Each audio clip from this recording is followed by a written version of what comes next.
নমস্কার, সকলকে স্বাগত জানাই নতুন একটি পর্বে। আশা করি তোমরা যে যেখানে আছো সকলে ভালো আছো, আমিও আছি ভালোই।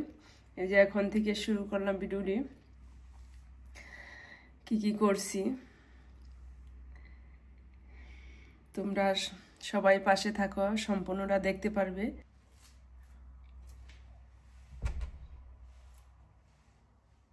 দেখো আজকে প্রচন্ড ঠান্ডা, অনেক অনেক ঠান্ডা। ঘর ঝাড়ু ঝুড়ু দিয়ে এই যে ঘর মুছে নিলাম। এই যে এখন আবার সানধুতি করে ঠাকুর পূজা দিয়ে আসলাম।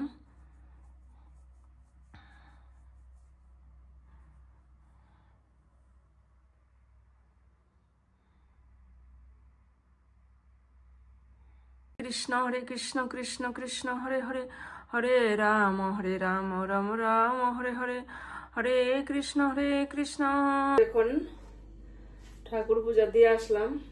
এখন এই যে কিচেনে আসলাম, এই যে রান্না করুম পুঁটি মাছ, কি করুম পুঁটি মাছ পাতুরি, আর এই যে শিং মাছ রান্না করুম, মুসুরির ডাল। এই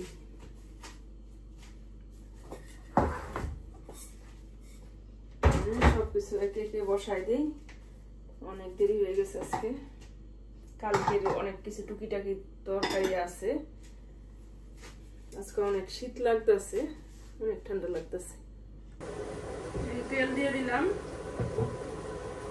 আর দিয়ে দিব একটু রাঁধুনি।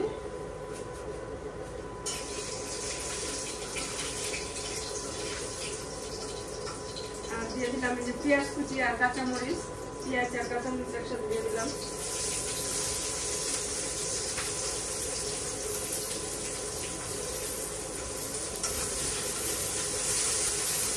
পেঁয়াজটা ভাজা ভাজা হইলে যে একটু আলু আর একটুখানি মূলা দিয়ে দিলাম। এই যে পেঁয়াজটি ভাজা হয়ে গেছে, এখন দিয়ে দিলাম আলু আর মূলাটা।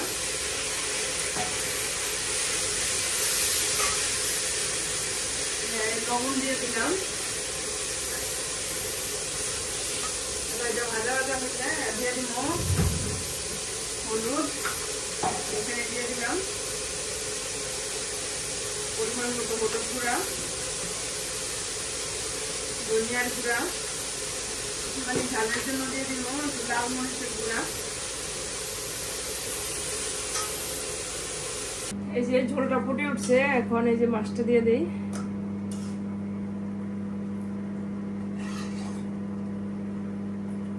মূলা দিয়া ডাল রান্না করুম, ধনে পাতা দিয়া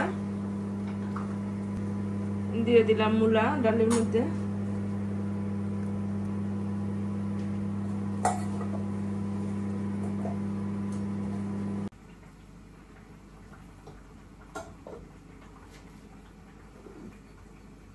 এই রান্নার ফাঁকে আমরা একটু চা খায় নেই, শরীরটা একটু গরম করে নেই চা খাইয়া।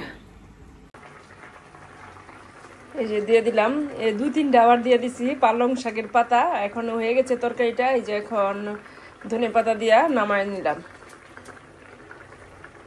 এই যে ধনে পাতা দিয়ে দিলাম, হয়ে গেছে।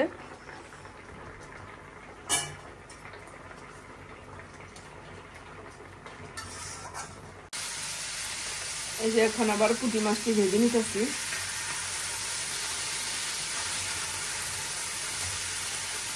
আর এই যে ডালটা এখন সম্বার দিব জিরা দিয়া, জিরা শুকনো মরিচ একটু দিয়া সম্বার দিব। এই যে আবার এখন ছেলে বলতেছে ফুলকপি দিয়া আলু দিয়া তরকারি করে দেব। শিং মাছ খাবো না, এটা খাবো না, সেটা খাবো না। এই যে আবার একটুখানি তরকারি রান্না করে দিতে হইব।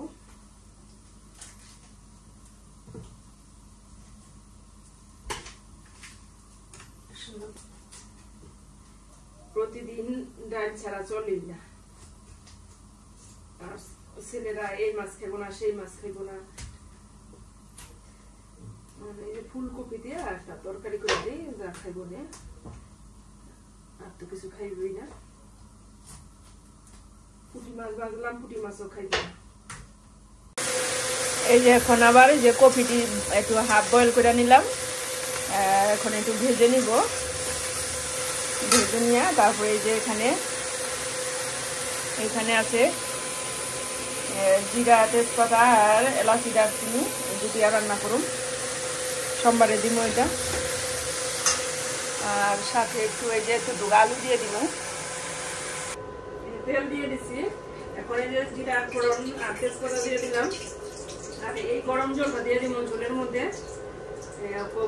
কপিটা সিদ্ধ করছি ওই জলটা, আলুটা একটু ভেজে ভেজে নিই। লবণ দিয়ে দিলাম, আবার কাঁচামরিচ দিয়ে দিব,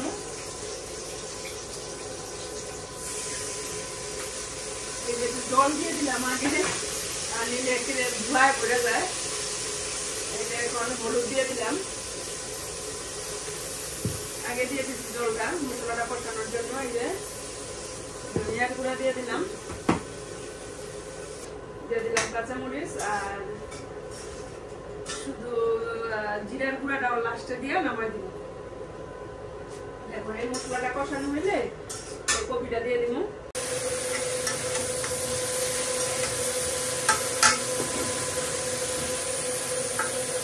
এই যে সুন্দরভাবে মশলাটা কষানো হয়ে গেছে, এখন ঝোল দিয়ে দিব পরিমাণ মতো। এই গরম জলটা দিয়ে দিলাম,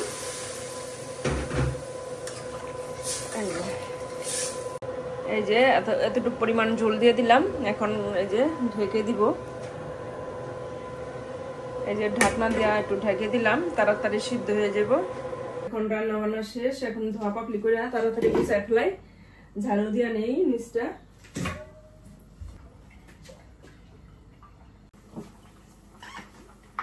যেমন তরকারিটা হয়ে গেছে, এখন একটু দিয়ে দিব ভাজা জিরের গুঁড়া, আর দিয়ে দিব এই যে 1 চামচ পরিমাণ ঘি।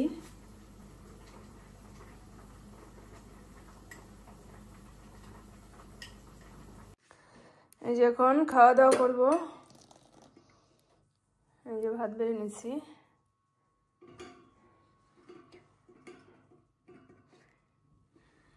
চলো আমরা খাওয়া দাওয়া করি।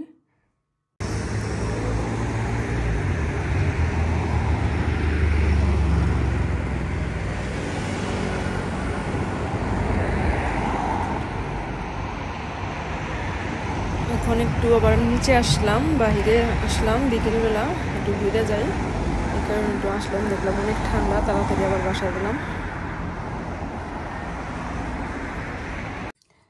এই যে এখন রাতের বেলা, রাতে গরম গরম একটু বড়া ভাজবো। এটি হচ্ছে আতপ চালের গুঁড়া ব্লেন্ডার করে নিছি। এখন এখানে দিয়ে দিব পরিমাণ মতো হলুদ গুঁড়া, আর সাথে দিয়ে দিব একটু কালো জিরে, আর দিয়ে দিব স্বাদ মতো লবণ। এই যে স্বাদ মতো লবণ দিয়ে দিলাম, স্বাদ মতো লবণ দিয়ে দিলাম। আর এটা হচ্ছে যে পালং পাতা, পালং শাকের পাতা, এটা সুন্দর করে ধুয়ে ওই যে কুচি কুচি করে কেটে নিয়েছি। এখন এই চালের এই মিশ্রণটার মধ্যে এটা মেখে তারপরে বড়া ভাজবো। আমি কিভাবে ভাজতেছি সেটা তোমরা পাশে থাকো। এর সাথে দিয়ে দিচ্ছি কাঁচামরিচ, যে চাউলের মিশ্রণটার মধ্যে দিয়ে দিচ্ছি কাঁচামরিচটা ব্লেন্ডারের সাথে একবারে গুঁড়া করে নিছি।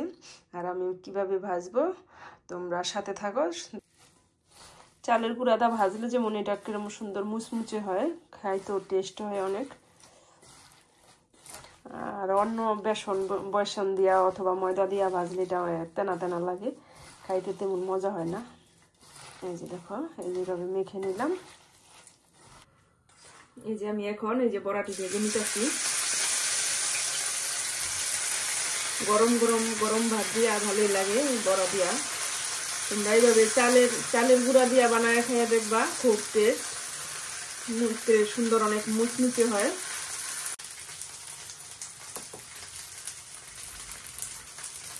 এই যে এখানে ফ্রান্সে মার্কেটে গেলে সবকিছুই পাওয়া যায়।